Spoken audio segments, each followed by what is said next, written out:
Y os invito a abrir vuestras Biblias, la palabra del Señor, por el Evangelio según Lucas, capítulo 8.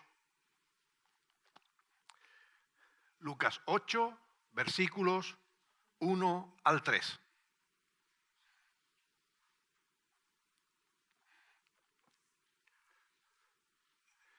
Lucas 8, 1 al 3, y dice la palabra del Señor: Aconteció después que Jesús caminaba por ciudades y aldeas, predicando y anunciando el evangelio del reino de Dios.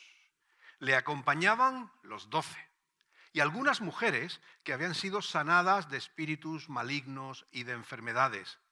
María, a la que llamaban Magdalena, de la que habían salido 7 demonios.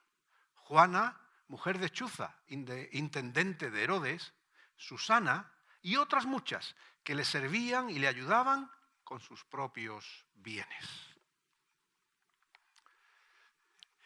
Hoy es el Día Internacional de la Mujer y no queremos, como mencionábamos al comienzo, dejar pasar la ocasión, ¿verdad?, para también reflexionar desde la palabra del Señor sobre esta realidad. Y es que, fijaros, qué curioso, si miramos en las Escrituras, yo no los he contado y me fío de lo que he visto y he encontrado, hay más de 3.000 personas diferentes mencionadas en la Biblia. No son pocas, ¿verdad? Pues posiblemente no llegue a la mitad de estas 3.000 y pico de personas mencionadas en la Biblia a las cuales se las identifique por nombre. Esto no nos tiene que sorprender del todo porque en la cultura oriental, cultura mediterránea de aquel tiempo, era el clan, era la familia la que daba identidad a los que formaban parte de la misma. Pero reconociendo esa distancia cultural, no es menos cierto que la mujer es pocas veces mencionada en el texto bíblico. La proporción creo que está de 9-1 con los varones, y por supuesto son muchas menos las ocasiones en las cuales las mujeres o una mujer es mencionada por su nombre. Ahí las cifras varían, pero en el mejor de los casos son 100 y poco de mujeres en toda la Biblia que son mencionadas por nombre. En muchas ocasiones, cuando se hace una referencia a una mujer, se dice que es la esposa de, una mujer que era la hija de, o que era la madre de, ¿verdad? Casi siempre una figura masculina que sí se identificaba por nombre, y a veces daba la impresión de que estas mujeres no tuvieran una identidad propia.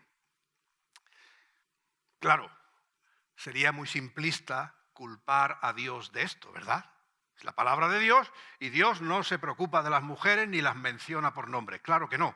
Nosotros somos conscientes, porque es de lo primero que encontramos en las Escrituras, ya en el capítulo 1 de Génesis, que Dios creó al ser humano varón y hembra y los creó iguales a su imagen y semejanza. Y no entendemos, ¿verdad?, que Dios tenga una imagen mejor y otra peor. Eso nosotros, cuando nos hacemos un selfie o algo, o una foto, dice, mejor este perfil o mejor este otro, ¿verdad? Pero con Dios no tenemos esas cosas. La imagen de Dios es la imagen buena y perfecta. Y el hombre y la mujer somos receptores de esa misma dignidad, de esa misma imagen. ¿Dónde radica entonces la realidad, la responsabilidad de ese distingo, ¿verdad?, en el trato de la mujer, en ser mucho menos mencionada y aún menos mencionada por nombre? Pues creo que todos podemos entender y estar de acuerdo que la Biblia es la palabra de Dios.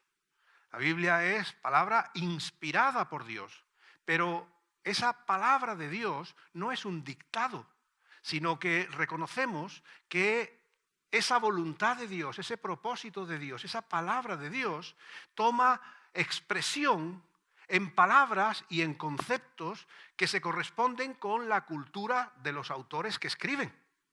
Por eso encontramos en los textos bíblicos, pues textos en los cuales el hebreo es mejor en un libro que en otro, o el griego es mejor en un libro del Nuevo Testamento que otro, ¿verdad? ¿Por qué? Porque el autor de cada uno de esos libros pues era más o menos hábil o ducho a la hora de usar los idiomas.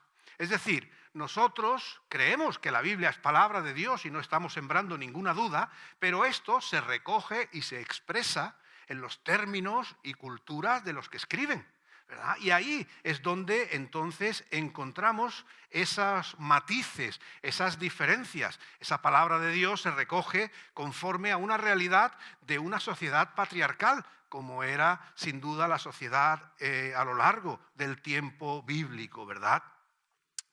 Pero eso no nos retrae para seguir yendo a las Escrituras y encontrar un mensaje poderoso de Dios, incluso por medio de la participación del autor humano, porque la palabra de Dios, el mensaje, la inspiración de Dios es capaz de hacer trascender las limitaciones humanas y ser canal de transformación social.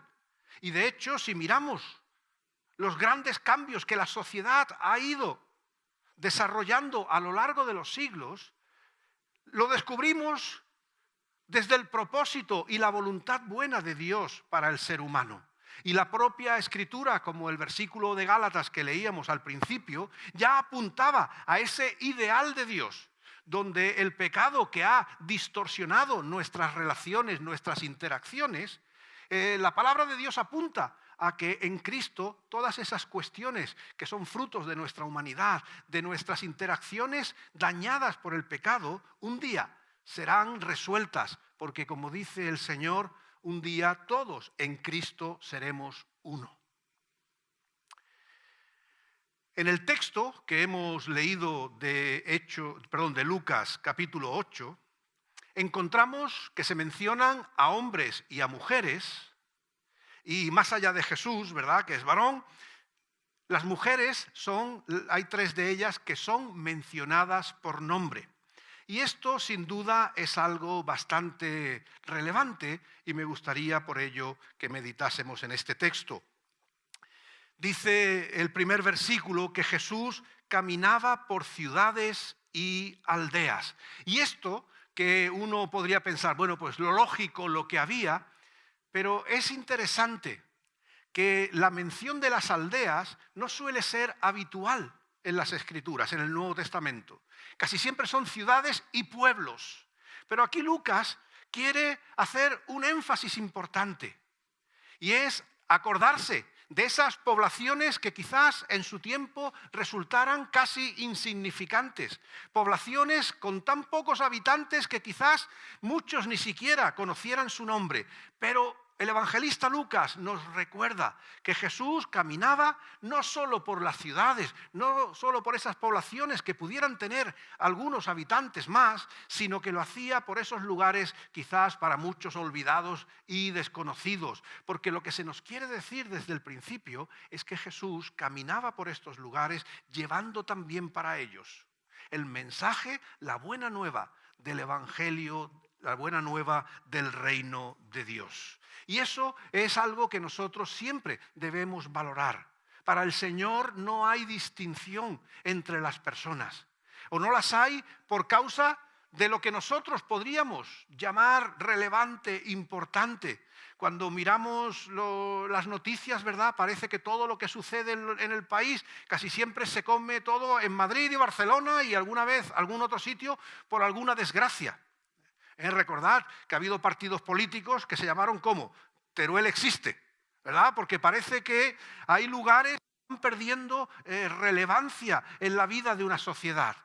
El Evangelio de Jesucristo llega a cada rincón. El Evangelio de Jesucristo llega a cada persona. Importante o no, a los ojos de la sociedad. Y Jesús aparece predicando la buena noticia del reino de Dios en todo lugar. Nos sigue diciendo el texto que además Jesús no iba solo. Jesús no iba autónomo en esta tarea, sino que dice que le acompañaban los 12. Ya anteriormente nos ha citado la relación de los nombres de todos ellos. Es decir, estos 12 no son anónimos. Lo que pasa que por la practicidad, ¿verdad? Pues se nos dice los 12 y ya enseguida pensamos Pedro, Andrés, Jacobo, Juan, ¿verdad? Nos viene la lista de los nombres de estos 12 que eran habituales con Jesús. Lo interesante que también este texto aporta es que le acompañaban los 12 y algunas mujeres. No encontramos referencias como esta en todos los textos.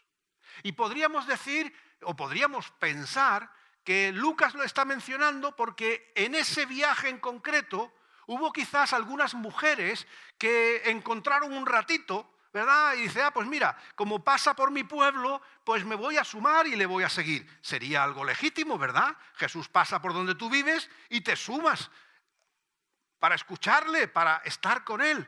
Pero no son estas las mujeres que está refiriendo el texto, porque nos da nombres de ellas y resulta que son mujeres que también, como los 12, acompañaban a Jesús con regularidad. María Magdalena, Juana y Susana son las 3 mencionadas, pero había muchas más. Eran estas compañeras habituales, frecuentes de Jesús. Fijaros que cuando vamos al final del texto de cada evangelio, encontramos a los pies de la cruz ¿a quién? A las mujeres. Salvo en el evangelio de Juan, que aparece Juan, en el resto dice que los hombres habían huido y que las mujeres, como dice el evangelio de Marcos, que le acompañaron desde Galilea, es decir, que le acompañaron desde el principio, estaban ahí con Jesús. Y fueron esas mujeres que estaban con él desde el principio las que Dios escogió para que fueran testigos de su resurrección. Que ya sabéis, que algunos dicen que Dios tiene un gran sentido del humor, ¿verdad? Escoger a mujeres, porque en aquel tiempo el testimonio de una mujer era considerado menor. Pero Dios dignificó a la mujer y la escogió para que fuera el primer instrumento de testimonio de la resurrección cuando quizás los hombres habían huido o estaban en otras cosas. Estas mujeres estaban ahí, donde había que estar, con constancia, con fidelidad. Estaban cerca de Jesús porque este tiempo era el tiempo de preparación para la misión. Tanto los 12 como el resto de los discípulos, hombres y mujeres, caminaban en estas primeras etapas aprendiendo del Maestro, para después ser continuadores, continuadoras de la tarea que Jesús les había enseñado. Y estas mujeres, insisto, aparecen no como unos personajes circunstanciales, ocasionales, sino que son las habituales, las frecuentes en la compañía de Jesús, aunque tristemente no siempre se les haga el reconocimiento que esto mereciera. Y esto es muy importante. Las mujeres están donde deben estar. El versículo 2 dice que estaban acompañando a Jesús. No estaban haciendo turismo, no estaban ahí por ocio para echar el día. Eran discípulas de Jesús. Eran las que respondieron afirmativamente al llamamiento de Jesús de seguirle, de ser testigos de su ministerio aquí en la tierra. Y hablar de seguimiento, porque es Jesús el que llama, ¿verdad? Y decía a los que encontraba en el camino, les decía, sígueme. Ese seguimiento de Jesús es un seguimiento que requiere constancia. No es algo puntual. Algunos quizás cuando se encontraron con Jesús y les dijo, ven y sígueme, dijeron, Señor, espera, ¿qué? Tengo que primero... Y Jesús le dice, no. Seguirme es algo que hay que hacer ya y que hay que hacerlo con continuidad, con constancia. Es estar siempre ahí donde se debe y junto a quien se tiene que estar. Marcos, repito, nos recuerda cuando llega a la cruz, que estas mujeres le habían acompañado desde Galilea, es decir, desde los inicios de su ministerio. Estas mujeres habían entendido que ser discípulo de Jesús, que responder al llamamiento a seguirle, era algo radical y absoluto. Y esto, que quizás hoy ya de tanto escucharlo, quizás lo normalizamos, pero en aquel tiempo una respuesta así no era cualquier cosa. Porque ¿cuál era el lugar de la mujer en la sociedad de ese tiempo? Su ámbito era la casa. Su responsabilidad era la familia, cuidar de ella. Y quien tenía autoridad y a quien ellas debían seguimiento era a sus maridos o a sus padres si eran solteras. Por lo tanto, encontrar a mujeres que lo han dejado todo para seguir, para identificarse, para participar con un maestro itinerante que iba por pueblos, ciudades y aldeas predicando el reino de Dios, era algo extraordinario, a la vez que escandaloso en la época en la que sucede. Por eso, la palabra de Dios nos invita a que paremos y miremos a personas como estas mujeres, que las miremos como un ejemplo y un testimonio de lo que debe ser cada una de nuestras vidas. Que si muchas veces miramos a los buenos y positivos testimonios de aquellos discípulos varones que seguían a Jesús, no es menos importante el testimonio y el seguimiento, la imitación del ejemplo de estas mujeres que seguían a Jesús. Dice el texto que unas habían recibido sanidad y otras habían sido liberadas de posesiones de demonios. Esto es un reflejo del poder de Jesús. El Señor Jesús ha venido a traer sanidad, ha venido a restaurar vidas en cualquier ámbito de la vida, ya sea en el físico, el espiritual, el que nosotros podamos pensar. Y estas mujeres habían sido receptoras de esa gracia de Dios, habían sido receptoras de esa bendición de Dios. Y porque habían sido sanadas, porque habían sido restauradas, ahora se habían incorporado a esa comunidad de los seguidores de Jesús. La tradición, para que veamos que cuando hablamos de esta cultura patriarcal, ¿verdad? Cuando pensamos en María Magdalena, ¿en qué estamos pensando? ¿Qué actividad tenía? Esta, ¿no? Esa. No, ni la decimos, ¿verdad? ¿Alguien me puede encontrar un texto donde ponga que era eso su actividad? ¿A que no lo encontráis? No lo hay. La tradición lo ha creado, ¿verdad? Es increíble, es increíble. ¿Cómo podemos desperdiciar el testimonio de personas que el Señor ha transformado su vida, aunque hubieran sido en un tiempo lo que no sabemos ni podemos demostrar que fueron, pero aunque hubiese sido verdad, lo que tenemos que mirar es lo que Cristo ha hecho en sus vidas, la transformación que Cristo ha realizado en ellas. El Señor les ha dado una nueva identidad, el Señor les dio una nueva reputación y por la gracia del Señor ellas respondieron con agradecimiento y respondieron con seguimiento al Señor Jesús. Ese es el modelo de discípulo al que todos y todas nosotros debemos aspirar. A una respuesta agradecida por lo que Cristo ha hecho en nuestras vidas. A una respuesta comprometida, sin regateos, al llamamiento de Dios sobre nosotros. Ayer en nuestra reunión de iglesia, en un momento dado, analizando por qué con regularidad hay un grupo demasiado amplio de hermanos que no vienen, que no asisten con regularidad, que a veces faltan más que vienen y participan, y casi medio en broma, pero con un tinte casi trágico, recordamos algunas de las excusas, ¿verdad? Y claro, es trágico, yo lo entiendo, pero el día de limpiar la casa es el domingo a las 5 de la tarde, cuando empieza a prepararse uno para ir al culto. Pues claro, no puedes venir al culto si es la hora de la limpieza de la casa. ¿O hace frío? ¿Hace frío? Claro que hace frío a las 5 de la tarde en invierno. Por supuesto, cuando vamos al trabajo a las 6, 7 de la mañana, al colegio, al instituto, no hace frío, ¿eh? Y por eso sí vamos al colegio y dejamos de venir a la iglesia.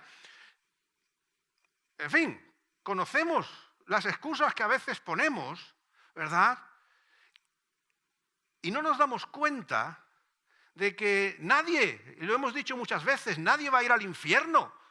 Aquí no somos fanáticos ni nadie va al infierno por no ir el domingo al culto. No es eso lo que estamos diciendo. Lo que estamos planteando es por qué nuestras prioridades no son parecidas a las de estas mujeres. ¿Por qué no somos capaces de poner primero al Señor y todo lo demás después? ¿No ha hecho el Señor quizás tanto en nuestras vidas como ha hecho con ellas?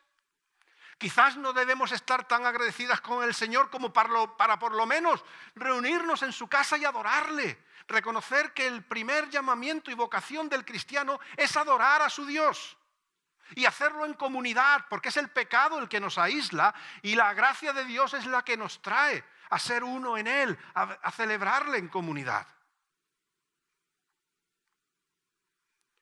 Dice el texto que una de estas mujeres era mujer de Chuza.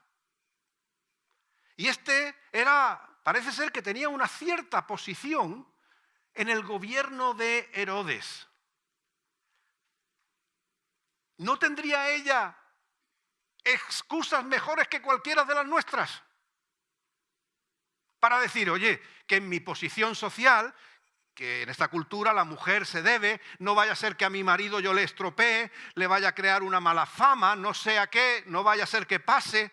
No tendría ella excusas. Y sin embargo el texto dice que estaba siguiendo a Jesús. Seguro, aunque el texto no nos lo diga, que tendría que haber escuchado todo tipo de comentarios, todo tipo de, en fin, mira esta, ¿vale? Todas esas cosas que se dicen con la malicia, ¿verdad? Que tratamos a veces a personas cuando toman decisiones de seguir a Jesús.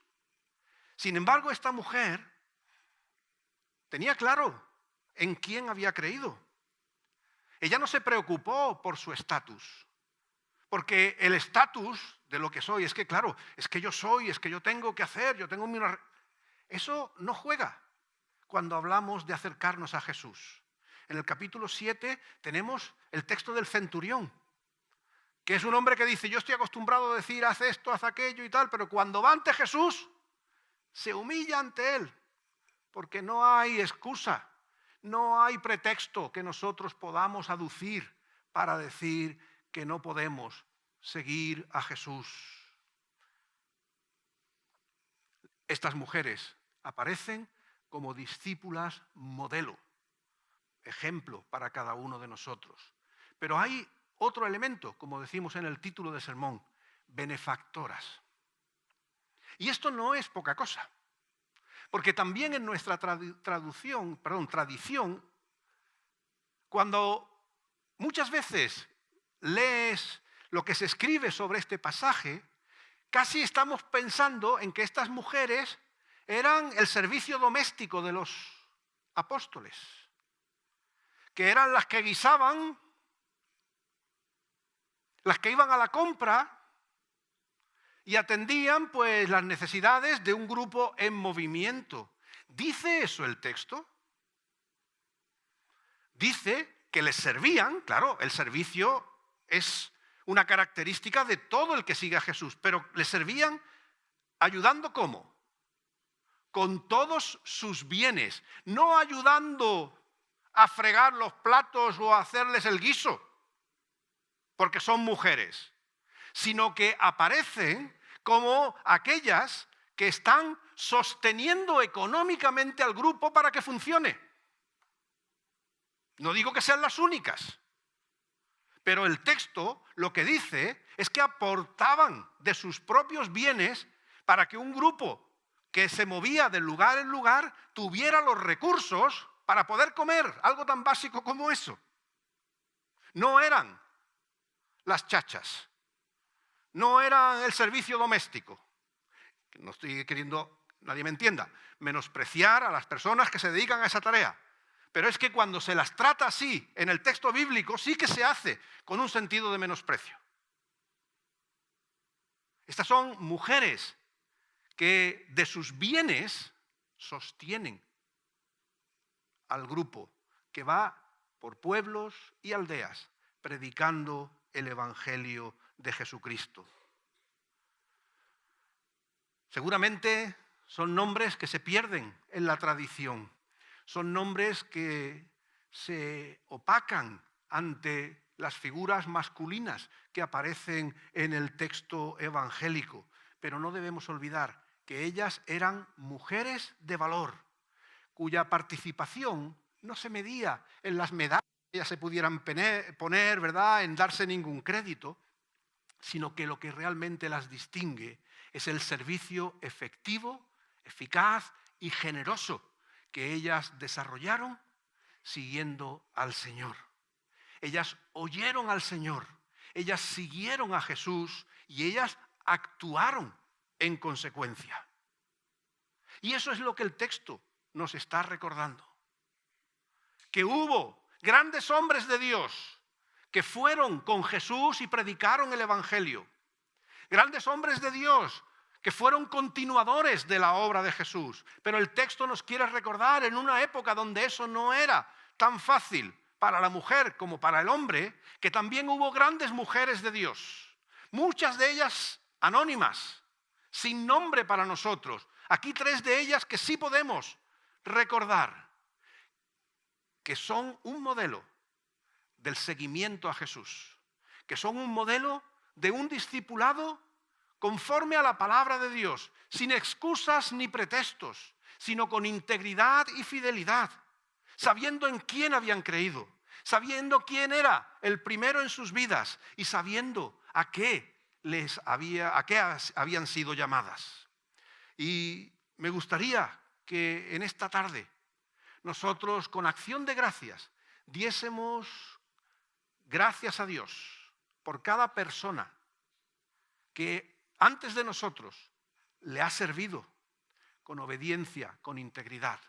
Pero en este día, de manera especial, reconocer que no solo la historia del pueblo de Dios, del pueblo cristiano, de la predicación de la palabra, del discipulado, no se ha construido solo con la aportación de esos grandes hombres, sino que grandes mujeres también, por más que anónimas, por más que quizás sepamos su nombre pero poco más, son también un modelo para nosotros de lo que significa seguir a Jesús, con integridad, con constancia, sin reparar en las consecuencias y además con la generosidad de ser benefactoras.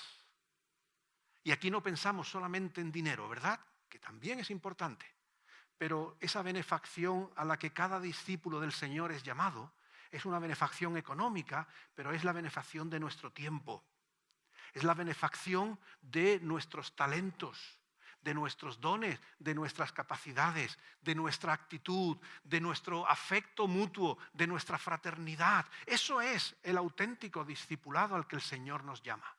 Y por eso en esta tarde queremos recordar que somos discípulos de Jesús, pero discípulos a la manera que las Escrituras nos enseñan, discípulos de la manera que lo fueron María Magdalena, de la manera que lo fue Juana, de la manera que lo fue Susana y otras muchas tantas que siguiendo el llamamiento de Jesús le obedecieron y fueron con él hasta el último de sus vidas. Que así sea en cada uno de nosotros. Seamos discípulos del Señor, discípulas del Señor y vengamos con acción de gracias, con lo que somos y tenemos, para llevar adelante la obra a la cual el Señor nos ha llamado a cada uno y a cada una de nosotros. A Él sea la gloria.